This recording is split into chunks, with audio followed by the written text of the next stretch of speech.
Hello பப்பாலிஸ், இன்றைக்கி நம்ம baby corn 65 எப்படி செய்யலான்னு பார்க்கலாமா.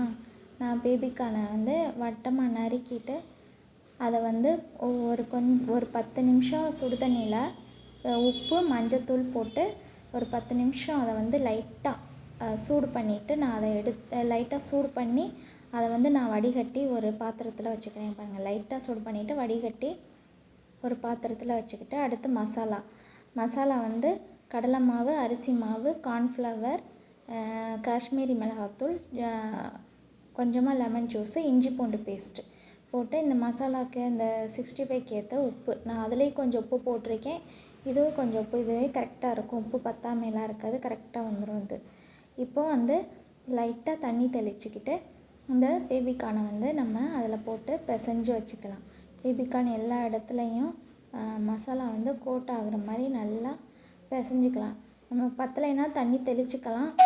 இதுவே தண்ணி அதுலேயும் தண்ணி கொஞ்சம் இருக்கும். அந்த தண்ணியே அதுவே போதும்.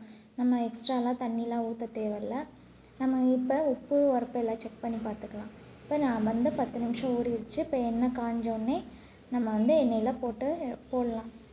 எண்ணெய் மீடியம் ஹீட்லேயே இருக்கட்டும். ரொம்ப ஹையாக இருந்துச்சுன்னா போட்டோடனே அப்புறம் கருகிரும், உள்ளே வேகாது, ஒரு மாதிரியாக இருக்கும். இப்போ நம்ம மீடியம் ஹீட்லேயே நல்லா பொன்னிறமாக கீழே இருக்கிறதெல்லாம் எடுத்து ஒட்டெல்லாம் செய்யாது, நல்லா தான் இருக்குது. கீழே எடுத்துலாம் விட்டு நல்லா பொன்னிறமாக வந்தோடனே நம்ம எடுத்துக்கலாம். பாருங்கள், பொன்னிறமாக வந்துருச்சு. இது நல்லா சாப்பாட்டுக்கெலாம் நல்லா சைடிஷ் எப்படி இருக்குன்னு செஞ்சு பார்த்துட்டு நீங்களும் செஞ்சு பாருங்கள். லைக் பண்ணுங்கள், ஷேர் பண்ணுங்கள், கமெண்ட் பண்ணுங்கள், சப்ஸ்கிரைப் பண்ணுங்கள்.